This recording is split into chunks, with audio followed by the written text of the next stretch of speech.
Bonjour, je me présente Yannick Seyer. Bienvenue dans ces cours de chimie pour seconde où aujourd'hui je voudrais vous parler de la couche de valence et des liaisons de valence. Un atome est constitué d'un noyau autour duquel gravitent des électrons sur des niveaux modélisés par des cercles nommés K, L, M, etc.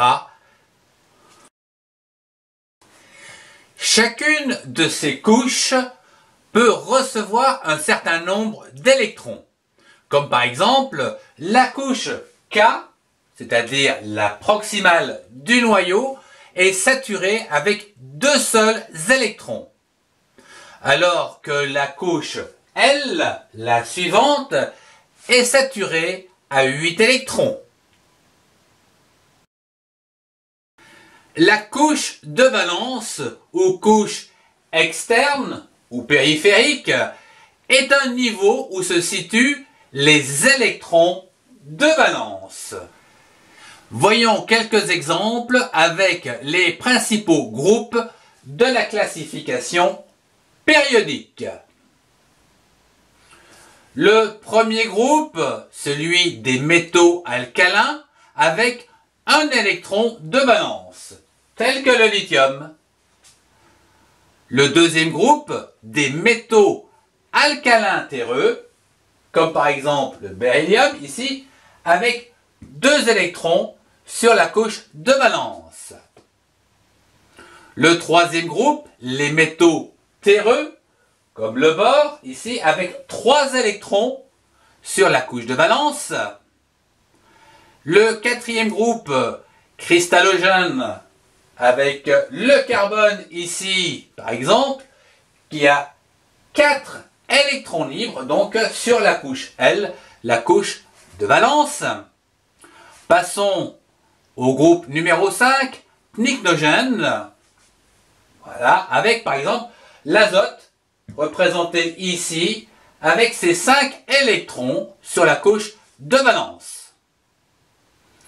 Passons au 6e groupe, chalcogène, ici avec l'oxygène, ici qui a donc 6 électrons sur sa couche de valence.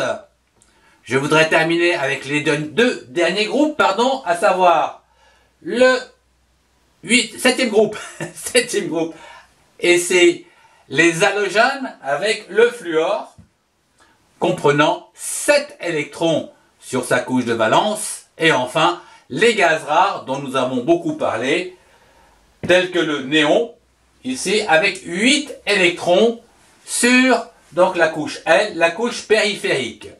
À savoir que l'hélium ici n'en a que 2, étant donné que on ne peut saturer la couche L que lorsque la couche K l'est définitivement. Cette couche externe de valence caractérise les propriétés des réactions chimiques, comme par exemple les liaisons covalentes. Voyons cela au travers la molécule d'eau, ici, où cette molécule va mettre en commun pour chaque atome un ou 2 électrons de manière à saturer ses couches les plus externes et rendre la molécule plus stable. Ainsi, l'hydrogène, en réalisant donc cette liaison covalente, va récupérer un électron de l'oxygène pour avoir sa couche K saturée à 2 électrons. Idem pour l'autre hydrogène. Quant à l'oxygène, lui, sa couche de valence va être complétée à 8 électrons, c'est-à-dire les 6 de l'oxygène, plus un électron qui va venir de l'hydrogène, ici, et un autre de celui-ci. Ce qui va conférer donc à cette molécule une très grande stabilité. Je vous remercie de votre attention. Au revoir et à très bientôt pour un prochain cours.